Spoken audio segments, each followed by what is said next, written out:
جو ڈپلیکیٹ سید ہیں سلمان ندوی جیسے، یہ جو مرضی بک بک کرتے رہیں، یہ صحابہ اکرام کے واقعات آپ کو اس لیے سنا رہے ہیں۔ السلام علیکم ورحمۃ اللہ وبرکاتہ۔ اللہ کی ذات سے امید ہے آپ تمام حضرات خیر و عافیت سے ہوں گے۔ سوشل میڈیا کے ذریعے سے بہت سارے حضرات ایسے ہیں جو گناہوں میں لگے ہوئے ہیں۔ یقیناً ہم سب کو گناہ سے ہٹ کر نیک کام میں لگنا ہے۔ سوشل میڈیا پر اپنے موبائل فون کے ذریعے سے کوئی اچھی چیز کو سننا ہے اور دوسروں تک شیئر کرنا ہے۔ اسی طریقے سے میں آج آپ کی خدمت میں ایک بہترین ویڈیو لے کر آیا ہوں۔ اس ویڈیو کو لازمی سنیں اور شیئر ضرور۔ جو ڈپلیکیٹ سید ہیں سلمان ندوی جیسے، یہ جو مرضی بک بک کرتے رہیں، یہ صحابہ اکرام کے واقعات آپ کو اس لیے سنا رہا ہوں کہ کچھ لوگ محرم میں نعوذ باللہ صحابہ کی زندگی پر تنقید کر کے سمجھتے ہیں کہ ہم بہت بڑے ترم خاں بن گئے ہیں۔ پہلی بات تو یہ کہ پوری دنیا کے ولی، پوری دنیا کے کتب، پوری دنیا کے ابدال اور پوری دنیا کے مولوی، پوری دنیا کے شیخ الحدیث، پوری دنیا کے مسلمان، پوری دنیا کے دیندار لوگ، ان سب کو ایک پلڑے میں رکھو اور میرے نبی علیہ السلام کے کسی ایک صحابی کی جوتی کو ایک پلڑے میں رکھ دو، قیامت آ سکتی ہے یہ اس کی برابری تک نہیں پہنچ سکتی۔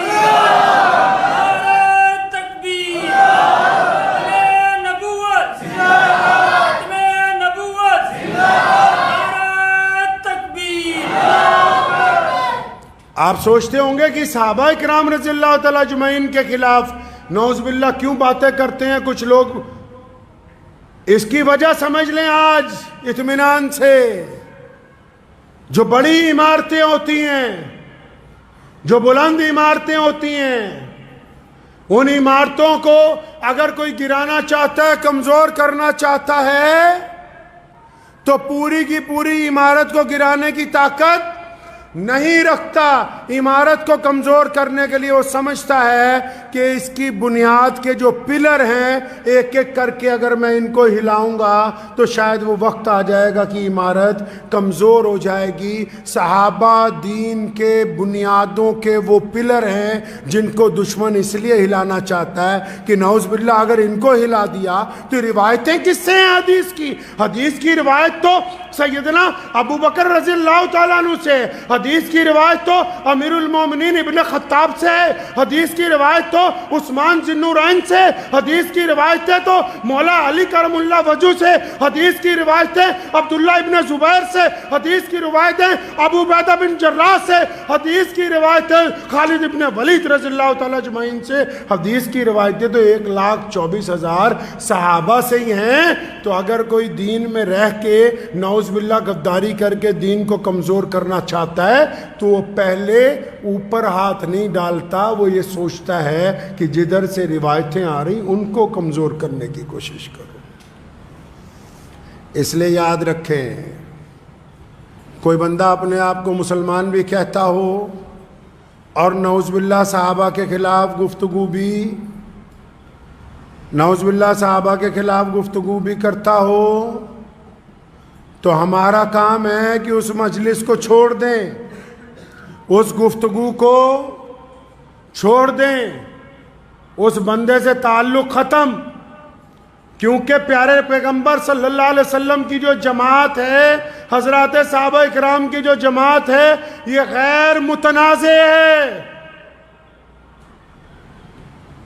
جو ڈپلیکیٹ سید ہیں سلمان ندوی جیسے، یہ جو مرضی بک بک کرتے رہیں، لیکن اللہ نے جو قرآن میں کہا نا رضی اللہ عنہم ورضوا عنہ، فرمایا میں تو ان سے راضی ہوں، یہ مجھ سے راضی ہیں۔ اللہ کے اعلان کے بعد اب کسی بھی دنیاوی شوشے باز کی کوئی اہمیت باقی نہیں رہتی ہے، کوئی اہمیت باقی نہیں رہتی۔ اور جن کو ایسے جو اپنے آپ کو سید بھی بتا رہے ہیں اور ٹوٹکے بھی چھوڑتے ہیں، ان سے گزارش کرتا ہوں ذرا ایک دفعہ اپنا ڈی این اے ٹیسٹ ضرور کروا لیں۔ آج کل تو سہولت ہو گئی ہے کہ پیارے کے پیغمبر صلی اللہ تعالیٰ علیہ وسلم کی اصحاب پر انگلی اٹھانے والے ہیں کون؟ آئے کدھر سے ہیں؟ ہمارے دین کی بھائی بنیاد صحابہ کرام رضی اللہ تعالیٰ اجمعین ہے. یہ قرآن صحابہ کے سینے سے ہمیں منتقل ہوا ہے. یہ حدیث صحابہ کرام کے سینے سے ہمیں منتقل ہوئی ہے. یہ روایتیں، یہ پیار، یہ محبتیں، یہ چھوا چھوت سے چھٹکارا، یہ بڑے اور چھوٹے کی تمیز، یہ کالے اور گورے کا ایک صف میں کھڑے ہو جانا، یہ امیر اور غریب کا ایک ساتھ نماز پڑھنا، یہ غریبوں کے ساتھ بیٹھ کر کھانا کھانا، یہ امیر اور غریب کا ایک ساتھ محبتوں کا اعلان کرنا، یہ سب کچھ جو محمد رسول اللہ نے ہمیں دیا، یہ صحابہ کے ذریعے ہی ہم تک پہنچا ہے. پوری دنیا جو مرضی کہتی رہے، ہم اپنے پیارے رسول کے پیارے صحابہ کو چھوڑنے والے ہیں نہیں. تو ذہن نشین کر لیں اس بات کو. بہت سارے لوگ بڑے بڑے مسئلے کرتے ہیں. دیسی لوگ ہیں، دیسی بات پتہ ہے کہ ہم محمد رسول اللہ کے وفادار ہیں، اور رسول اللہ کے صلی اللہ علیہ وسلم کے وفادار بننے کے لیے ضروری ہے کہ رسول اللہ کی جماعت کے وفادار بنیں، رسول اللہ صلی اللہ علیہ وسلم کے دوستوں کے وفادار بنیں، رسول اللہ کے چاہنے والوں کے وفادار بنیں، اور سب سے بڑی بات رسول اللہ کے اہل بیت کے وفادار بنیں. تو اس بات کو ذہن نشین کر لیں کہ حضرات صحابہ کرام رضی اللہ تعالیٰ اجمعین کی زندگیاں، ان کی جماعت اور وہ پیارے رسول صلی اللہ علیہ وسلم کے ساتھ ان کا گزارا ہوا وقت ہماری زندگی کا راستہ ہے، مسلمانوں کے لیے مشعل راہ ہے. اس لیے اپنے بچوں کو بھی واقعات سنائیں، سیدنا ابو بکر صدیق کے، سیدنا عمر رضی اللہ تعالیٰ عنہ کے، سیدنا عثمان ذی النورین کے، مولا علی رضی اللہ تعالیٰ عنہ کے، سیدنا فاطمہ الزہرا کے، سیدنا امام حسن اور امام حسین رضی اللہ تعالیٰ عنہ کے. اور آپ یہ دیکھ لیں کہ ہمارے پیارے پیغمبر صلی اللہ علیہ وسلم کے جو نواسے ہیں امام حسین رضی اللہ تعالیٰ عنہ، ان کے جو بیٹے ہیں آگے. بہت سارے لوگ بتاتے ہوئے شاید ڈرتے ہیں کہ کوئی ناراض نہ ہو جائے، امام حسین رضی اللہ تعالیٰ عنہ نے اپنے متعدد بچوں کا نام کس پر رکھا؟ کس پر رکھا؟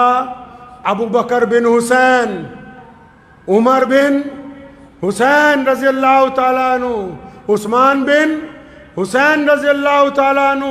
اپنے صحابہ، اپنے نبی صلی اللہ علیہ وسلم کے ان دوستوں کے نام کے اوپر جن کو رسول اللہ نے ہمیشہ اپنے ساتھ رکھا ہے، ان کے نام پر اپنے بچوں کے نام رکھے ہیں.